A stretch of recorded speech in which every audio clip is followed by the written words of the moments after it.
नागपूरच्या सुभाष रोड येथील म्हाडा कॉलनीमध्ये 16 फ्लॅटधारक खरेदी विक्री व्यवहार पूर्ण न करता मागच्या 5 वर्षांपासून राहत होते। एबीपी माझानं बातमी दाखवल्यानंतर 16ही फ्लॅटधारकांनी म्हाडाशी संपर्क साधला असून रवींद्र साकोले यांनी 14 लाख भरून आपला व्यवहार पूर्ण केला, तर उर्वरित 15 फ्लॅटधारकांनी म्हाडाकडून परवानगी घेत लोनची प्रक्रिया सुरू केली आहे। सर्व 15 फ्लॅटधारकांनी म्हाडाकडे 1 महिन्याचा वेळ मागितला असून 1 महिन्यात पैसे भरणार असल्याचं लिहून दिलंय, असं म्हाडाच्या अधिकाऱ्यांनी स्पष्ट केलंय। कल्याण डोंबिवली महापालिकेच्या अभिलेखा विभागामधून युसुफ हाइट्स या बेकायदा इमारतीची फाईल गायब झालेल्या घटनेपाठोपाठ आता आणखीन एका इमारतीची फाईल गायब झाल्याचा प्रकार समोर आलाय।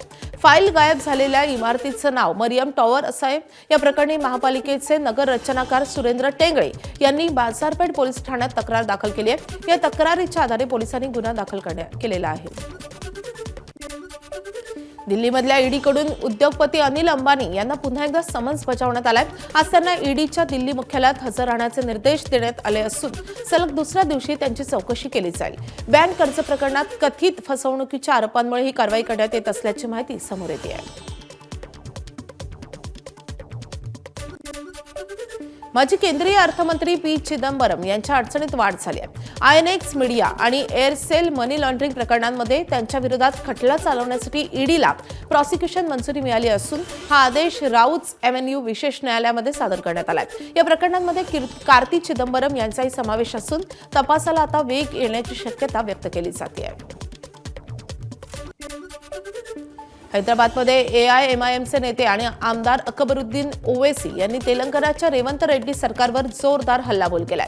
गेल्या 2 वर्षात सुमारे 6 मशिदी आणि अनेक दर्गे पाडल्याचा आरोप अकबरुद्दीन ओवैसींनी केलाय। योगी आणि रेवंत रेड्डी यांच्यात काहीही फरक नाही, काँग्रेसचे नेते केवळ सहानुभूती दाखवण्याचा प्रयत्न करतात, असाही आरोप अकबरुद्दीन ओवैसींनी केलाय। अगर आज कांग्रेस की हुकूमत है तो क्या कर रही है?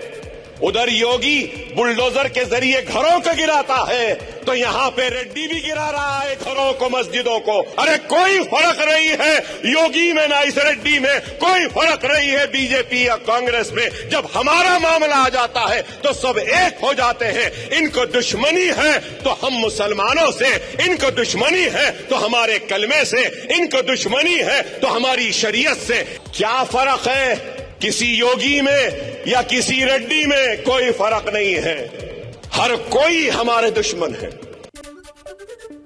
जळगाव महापालिका आयोजित खानदेश महोत्सवाला उत्साहात प्रारंभ झालाय। 26 फेब्रुवारी ते 2 मार्च दरम्यान सागर पार्क येथे हा महोत्सव रंगतोय।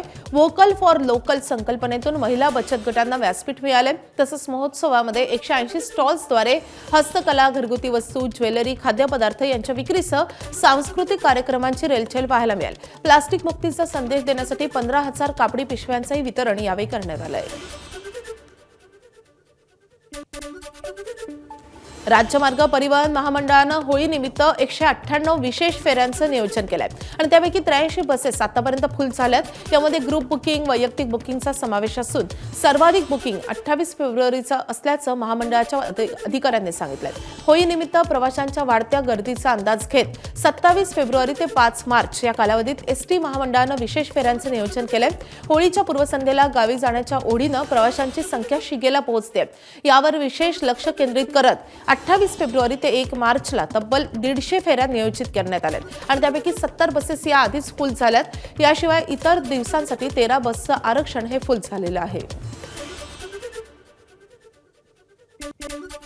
राजस्थान दौऱ्यावर असलेल्या राष्ट्रपती द्रौपदी मुर्मू आज भारत-पाकिस्तान सीमेजवळच्या पोखरणमध्ये होणाऱ्या वायुसेनेच्या वायुशक्ती या महायुद्ध अभ्यासामध्ये सहभागी होत असून वायुसेनेची क्षमता पाहतील।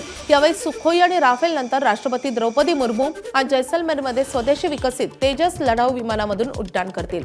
याचवेळी हवाई दल प्रमुख AP सिंह दुसऱ्या तेजस लढाऊ विमानामधून उड्डाण करतील।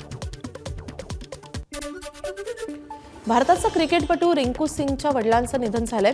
ग्रेटर नोएडामधल्या यथार्थ या रुग्णालयामध्ये खानचंद्र सिंह यांनी अखेरचा श्वास घेतलाय। खानचंद्र सिंह हे बऱ्याच काळापासून कर्करोगानं ग्रस्त होते। काही दिवसांपूर्वी अत्यवस्थ अवस्थेमध्ये त्यांना रुग्णालयात दाखल करण्यात आलं होतं। त्यानंतर रिंकू सिंह T20 विश्वचषक सोडून घरी परतला होता।